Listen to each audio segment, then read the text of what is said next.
济阅读234个品牌，酒店涨4成。诚毅这次采中的是一门全球经济学。19万。先别急着问这是什么，我给你4个数字，你先在脑子里放一放。一部剧还没开机，光凭一张概念海报，预约量冲到19万，相关话题阅读量逼近7个亿，有234个品牌。在他连机器都还没架起来的时候，就主动跑来谈合作，而他拍摄地周边的酒店入住率直接涨了4成。你猜怎么着？最反常的还不是这些数字本身，最反常的是，这一切发生在这部剧1集都还没播出的时候。宝子们，今天这期我不跟你聊八卦，也不评谁红谁不红。今天我想跟你拆一个机制。因为我最近越想越觉得有意思，一个还没跟观众见面的东西，凭什么能重新画出一整座城市的旅游地图？看完这期，你会拿到一个全球通用的经济学概念，以后你再看到任何一部剧带火一个地方，你都能一眼看穿它到底是真热还是虚火。好，说回这个事，这部剧叫《受谎》，全程在香港实景拍摄，男主角诚毅。先说表面这层，就是所有人一眼都能看到的那层。其实一部影视作品带火一个地方，这事儿在全世界早就不是新闻了。它有个专门的名字，英文叫 set jetting， 你把它拆开看， set 是取景地、片场， jet 是坐飞机去，合起来翻译成人话就是看完片子，观众打飞的去打卡。例子太多了。指环王拍完，新西兰那片草原直接变成霍比特人主题村，游客一年年往那儿飞。权力的游戏带火了北爱尔兰一整条海岸线。再近一点，由于游戏火了之后，首尔那些取景地也被全球观众踏平了。这个套路成熟到什么程度呢？成熟到很多地方的旅游机构都专门盯着这种影视热点，一有苗头就想办法接住。所以你看，诚毅受谎带火香港取景地，乍一看好像就是这条全球产业链上又多了一个案例，对吧？如果你只看到这儿，那就漏掉最关键的了。咱们往里再看一层，我把刚才那几个全球案例跟诚毅这次摆在一起对比的时候，发现一个特别拧巴的地方。你注意到没有？指环王全游鱿鱼游戏，他们带火景点有一个共同的前提，片子先播了，观众是先在屏幕上看到了那片草原、那条海岸、那个游戏场，被打动了，心里种了草，然后才买机票去。这个顺序是很自然的，作品在前，旅游在后，看完才想去。可诚毅这次顺序是反的，受谎还没播，一帧成片观众都还没看到，拍摄现场本身就已经先变成景点了。粉丝不是冲着剧好看去的，剧还没得看呢，他们是冲着拍摄现场这4个字就去了。你品品这个时间点，这在 set jetting 的逻辑里是把整条时间轴整个往前挪了一大截。正常是作品成全景点，这次是现场本身先成了作品。这个差别才是诚毅这个案例真正值钱、真正独一份的地方。那这里就有人要问了，那这不就是炒作吗？剧都没播，先造这么大声势。我先说清楚啊，我不这么看。你想想看，炒作是空的，是拿不出东西的。可这次不一样，234个品牌是在开拍前就主动接洽的。品牌方是这世界上最精明、最不见兔子不撒鹰的一群人，他们掏真金白银做的判断，本质上是一种前置的信任投票。市场愿意在还没看到成片的时候就下注，这说明什么？说明市场对诚毅这个人的号召力已经形成了一种不用验货的确定性。这个确定性可不是1天2天攒出来的，这是硬实力。行，接着说，咱们再深一层，聊点更实的，钱到底是怎么滚起来的？这里要请出第2个概念，叫经济乘数效应 （Economic Multiplier Effect）。听着挺唬人，其实道理特别朴素。我给你顺一条链子啊。一个粉丝专程从内地飞到香港追星，他第一笔钱花在哪？机票。落地了，得住吧。酒店报道说，拍摄地周边酒店入住率涨了40%，甚至有粉丝说明知道要涨价，还是被订空。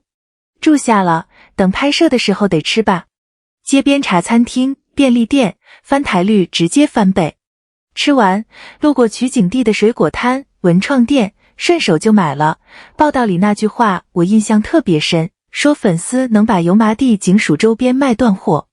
你发现没有，他一个人来这一趟，钱不是花一次，是花了一圈。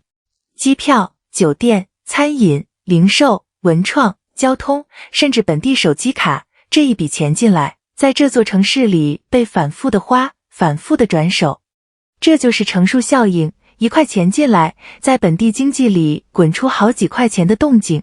而更妙的是，这里头还有一环特别容易被人忽略。报道里反复提到，粉丝在片场时列队静候，不喧哗，不乱扔垃圾，主动配合剧组的。你可能觉得这是小事，但从经济角度看，这一点都不小。正因为秩序好，商家才愿意提供更好的服务，港媒才愿意用大版面正面报道，这个消费循环才能是良性的、可持续的。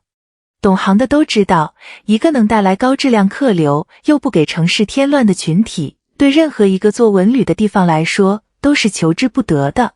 这种氛围值得被看见。这里我想停一下，因为有个矛盾特别值得说。到这儿，我们已经能看懂粉丝为什么去，钱怎么滚了。但真正让我觉得这件事分量很重的是另一个信号。8月3号，香港旅游发展局官方亲自下场，发布了一份售晃同款取景地的打卡攻略，把整条拍摄路线包装成了一个正儿八经的文旅产品。你得明白旅发局是个什么角色，它是一个政府背景的官方机构，它做事是要看回报，要对结果负责的，它不可能为了追星去凑热闹。可他偏偏在这部剧一真成片都还没有，无从宣传剧情的情况下，就主动入场了。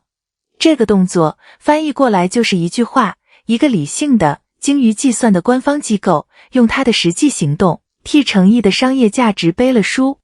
宝子们，你想想，这比任何粉丝的彩虹屁都要硬。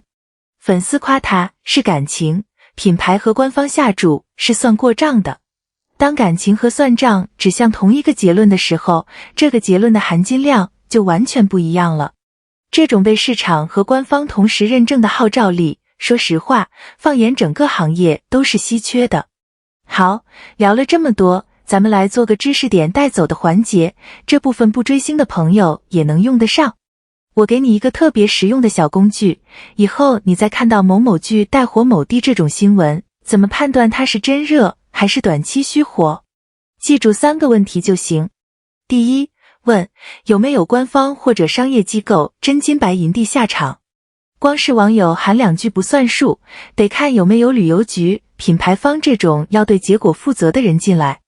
第二，问消费有没有形成链条，是只有一个打卡点拍张照就走，还是像我们刚才拆的那样，住、吃、买、行滚成了一圈。第三，问有没有长尾，热度是拍完就散，还是能等到剧播出之后再来一波。诚意这次第1条和第2条都已经硬扎扎的满足了，至于第3条的长尾，那才是售晃真正播出之后最值得我们回头再看的地方。所以下次你再刷到某剧带火某地，别急着信标题，先问问这3个问题，你自己就能判断这波是真金还是泡沫。行，回到最开始那4个数字，19万预约，近7个亿的阅读，234个品牌，酒店涨40%。一开始我问你，一个还没跟观众见面的东西，凭什么能重画一座城市的旅游地图？我现在的答案是，因为它带来的从一开始就不只是流量这2个字。流量是虚的，会散的。可当流量能被官方打包成文旅产品，能让品牌提前下注，能在一座城市里滚出实打实的乘数效应，那它就已经不是流量了，它是一种能被验证的生产力。诚意这次踩中的，表面看是运气，其实是他一步步把号召力做成了确定性的结果。Set Jetting 这个游戏全世界都在玩，但能把时间轴往前挪，让现场本身先成为景点的，屈指可数。最后留个问题给你们，我特别想听听不同的声音，你觉得到底是艺人带火了这座城市，还是这座城市成全了艺人？这个先有鸡还是先有蛋？评论区咱们聊聊，我看评论区见。今天这期就到这，宝子们，下期见。